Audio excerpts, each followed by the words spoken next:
Pardon. Il torpille la Sécu et nous coulons. C'est sur ce mot d'ordre que nous sommes rassemblés ici aujourd'hui, à l'initiative de l'Union syndicale départementale CGT de la santé et de l'action sociale des Côtes-d'Armor, et en lien avec l'Union départementale CGT 22 et les CGT des autres départements bretons, car la protection sociale est l'affaire de tous, actifs et retraités. Que ce soit pour la santé, le social ou le médico-social, le constat est connu. Avoir un médecin traitant est devenu un luxe réservé à quelques privilégiés. Et encore, il faut souvent faire quelques dizaines de kilomètres en voiture pour y accéder. Pour voir un spécialiste, c'est encore pire. Il faut de plus en plus traverser la région et aller consulter à Rennes ou à Brest. Les maternités ferment, les unes après les autres. Pour les urgences, c'est la loterie. Il faut espérer qu'elles soient ouvertes quand on en a besoin et qu'on ne mourra pas dans un brancard en attendant d'y être pris en charge.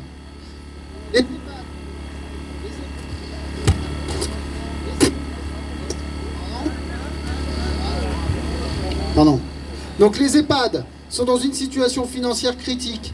Les hôpitaux psychiatriques sont tellement sous-dotés que la violence y devient quotidienne. Pour les personnes en situation de handicap et leurs proches, il n'a jamais été aussi compliqué d'obtenir une place dans un service ou une structure adaptée. La situation est particulièrement aggravée pour les enfants avec la mise en place de la soi-disant inclusion qui n'a été qu'un prétexte pour faire des économies sans considération des besoins réels des enfants concernés. Dans la protection de l'enfance, c'est là aussi dramatique avec des pouponnières qui accueillent 9 enfants de moins de 3 ans alors qu'elles sont prévues pour 6 et des centaines de mesures de protection qui ne sont pas appliquées par manque de place et de personnel. La santé, le social et le médico-social sont l'affaire de toute la population, car nous sommes tous concernés en tant qu'usagers du service public.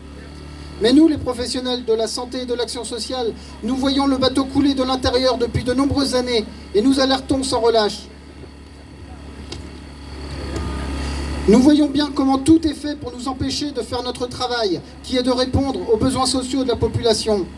On nous impose des salaires de misère, ce qui entraîne bien sûr un manque criant d'effectifs dans tous les services. On nous impose le lean management qui fait passer l'humain après le financier. On nous impose la démarche qualité qui ne regarde que ce qui est mesurable et qui donc là aussi ne sait pas regarder l'essentiel, l'humain. Ça, c'est pour le constat qui est maintenant largement partagé pour toute la population. Mais nous ne sommes pas venus ici pour nous lamenter. Nous sommes venus ici car nous sommes déterminés à reconstruire un grand service public de la santé et de l'action sociale qui réponde aux besoins sociaux de la population. Et pour cela, il nous faut reconquérir la sécurité sociale qui a été torpillée. Pour ça, il nous faut revenir au fondement de la sécurité sociale. À la base, la Sécu, c'est des cotisations prélevées sur la richesse produite collectivement par les travailleurs qui vont à des caisses gérées par les cotisants eux-mêmes, pour répondre aux besoins sociaux collectivement définis par ces mêmes travailleurs. Voyez donc, pas besoin d'emprunter de l'argent au capital, ni besoin de l'État pour administrer la Sécu. Et c'est ce fonctionnement qui a permis de créer un système de protection sociale qui, s'il n'était pas parfait, était tout de même cité en exemple dans le monde entier. Alors, comment en est-on arrivé là? C'est bien simple. La sécurité sociale. À l'origine, ce sont des centaines de milliards qui échappent au capitalisme et ne génèrent donc pas de profit, ce qui lui est bien sûr insupportable. Ce sont aussi des centaines de milliards qui sont gérés directement par les travailleurs, qui avaient, je vous le rappelle, 75% des sièges dans les caisses de sécurité sociale à l'origine. Donc une majorité absolue sans devoir se compromettre avec le patronat qui n'en avait que 25%. C'est donc un budget supérieur à celui de l'État, géré sans son intervention. Et là aussi, ça lui a été insupportable. Depuis l'origine, le capitalisme et l'État se sont donc alliés pour saboter les fondements de la sécurité sociale et nous ont amené, réforme après réforme, à toujours plus permettre la mainmise du capital sur l'argent de notre sécurité sociale et à toujours plus renforcer le contrôle de l'État sur ce budget. Cette politique a montré sa dangerosité. Elle met des vies en danger. Si nous voulons un système de protection sociale qui réponde aux besoins de la population, il nous faut retrouver l'esprit initial de la sécurité sociale. C'est pourquoi nous devons reconstruire un grand service public de la santé et de l'action sociale, géré par la sécurité sociale et financé par des cotisations fixées en fonction des besoins sociaux de la population, et non pas en fonction des désirs patronaux de baisse du soi-disant coût du travail. Un grand service public de la santé et de l'action sociale qui fonctionne selon le système, de chacun selon ses moyens, à chacun selon ses besoins, pour en finir avec la marchandisation du secteur. Un grand service public de la santé et de l'action sociale, géré démocratiquement par des représentants des assurés sociaux élus, pour en finir avec la gestion technocratique à l'encontre de l'intérêt général. Un grand service public de la santé et de l'action sociale, financé à la hauteur des besoins pour en finir avec les lois de finances de la sécurité sociale et la tarification à l'activité qui nous étouffe. Un grand service public de la santé et de l'action sociale qui se donne les moyens humains pour répondre aux besoins sociaux de la population, pour en finir avec les salaires de misère, la destruction de nos qualifications et les conditions de travail déplorables de notre secteur. Nous disons donc aux technocrates et à ceux qui prétendent nous gouverner, vous avez montré votre incompétence à assurer la sécurité de la population. Maintenant, laissez-nous faire, on saura mieux y arriver que vous.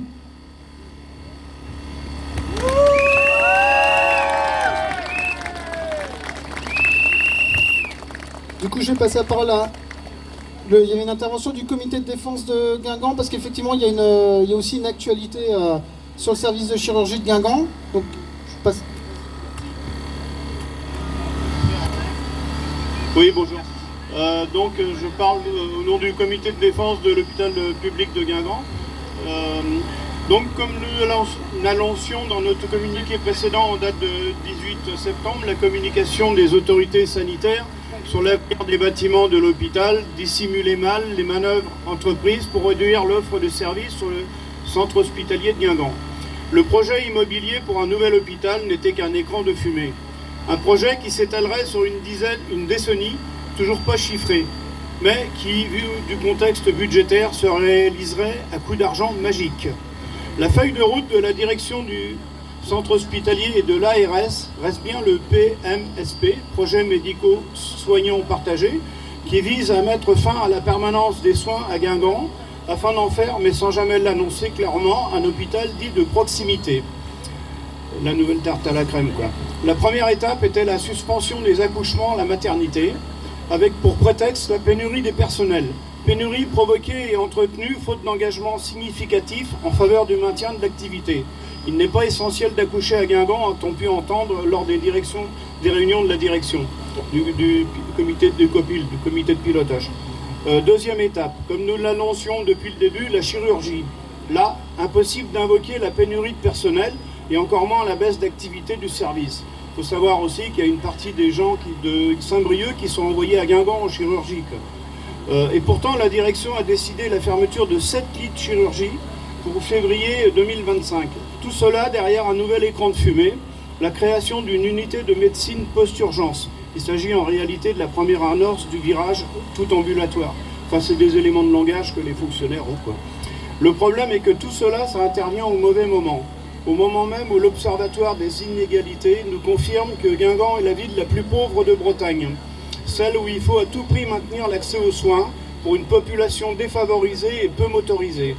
Et c'est ce moment que les autorités sanitaires choisissent pour tirer sur l'ambulance. C'est aussi le moment où, prenant le relais des maires signataires d'arrêtés exigeant un plan d'urgence pour la santé, il y a quand même eu 57 maires des Côtes-d'Armor, nous avons entrepris avec nos partenaires d'initiative Urgence Armor Santé, c'est un collectif, de lancer une grande consultation en amont de la manifestation du 1er février. Cette mobilisation entend répondre aux affirmations des autorités préfectorales pour qui l'État est proactif en matière de santé. C'est citation du sous-préfet. Nous renouvelons l'appel à toutes les parties prenantes de la défense de notre hôpital. Usagers, soignants, syndicats, élus, nous répondons massivement au questionnaire qui sera la base de notre cahier de doléances et qui va être distribué dans toutes les communes de l'ouest du département notamment. Et retrouvons-nous le 1er février à Guingamp pour le maintien d'une offre de soins qui permette à chacun de vivre dans la dignité. Pour le droit de naître, vivre, se soigner, travailler et décider au pays. Le comité de défense de Guingamp.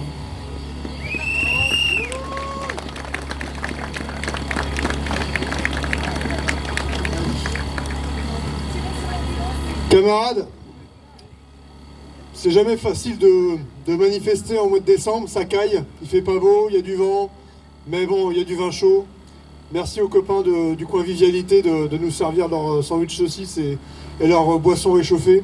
Merci aussi en tout cas à l'organisation FSU d'avoir répondu à notre appel, d'être venu de façon solidaire compléter notre rassemblement. Alors oui, on n'est pas nombreux aujourd'hui, mais je tiens quand même à souligner qu'il y a un petit peu de tout là, devant moi. Donc il y a les syndicats qui ont répondu présent à l'appel de la CGT, parce qu'on est tous concernés. Ce n'était pas un rassemblement ni de salariés, ni d'agents du médico-social et du sanitaire spécifiquement. C'était bien un rassemblement destiné à toute la CGT du département, mais aussi à tous les usagers, toutes les usagères qui bénéficient de notre système de santé et de notre protection sociale. Alors non, c'est pas simple, mais en tout cas on est là aujourd'hui. Moi je suis assez fier de ça, parce que vous avez vu, le gouvernement est en difficulté, le contexte gouvernemental est vraiment particulier aujourd'hui, la politique elle est sans dessus-dessous, et la CGT se doit dans cette période d'occuper le terrain. Alors ok, on n'est pas nombreux, mais on est là. Il y a quelques représentants des autres départements qui sont présents, qui ont fait le déplacement. Il y a même des unions locales qui ont affrété des cars pour venir ici à Saint-Brieuc aujourd'hui. Merci à eux d'être présents. Aujourd'hui, c'est sur la santé. La semaine dernière, c'était la fonction publique. Le 12, c'est sur l'industrie et c'est sur la destruction du fret chez les cheminots. Il faut occuper le terrain. Il y a plein de sujets qui nous amènent à nous mobiliser, à nous rassembler. Et la CGT, elle est toujours présente, elle est toujours là, fidèle au poste, pour revendiquer, pour porter des idées de progression sociale. Donc moi, voilà, je voulais quand même vous dire ça, je suis quand même très content de vous voir aujourd'hui. On va se le faire, ce cortège, on va se le faire, ce défilé jusqu'à la CPM, pour crier haut et fort qu'on a besoin d'une sécurité sociale solidaire, avec des cotisations sociales et un système décisionnel qui ne dépend que de nous, que de vous. Il faut aussi savoir que ce matin, on a quand même rencontré le cabinet du préfet, nouvellement arrivé, mais qui n'avait pas, on va dire, dans son agenda le temps de nous recevoir. On est resté 1 heure discuter avec la directrice du cabinet et le directeur de la délégation territoriale ARS 22. Au bout d'1 heure d'échange, nous avons fait remonter toutes les difficultés que chacun et chacune avons à avoir un médecin généraliste, une consultation avec un spécialiste, des moyens suffisants pour les retraités d'être pris en charge aux urgences, dans les services de polypathologie ou dans les EHPAD, des EHPAD en difficulté, des établissements de santé en difficulté, la psychiatrie, le médico-social. On a fait remonter toutes les difficultés du terrain, remontées par les salariés, mais aussi par les usagers. Et à la fin de cet entretien, où l'ARS, on a bien compris, reste une coquille vide, une agence, délégation, on va dire décentralisation de l'État, mais qui ne peut rien faire, et donc une directrice de cabinet qui ne peut que se contenter de remonter nos doléances au ministre qui est sur la sellette. Et donc au bout de cet entretien, tout ce qu'on a su nous dire, c'est en ce moment, on a besoin d'avoir des solutions pour simplifier l'administration. Voilà ce qu'on nous répond en fait ce matin, à côté de la plaque de nos revendications.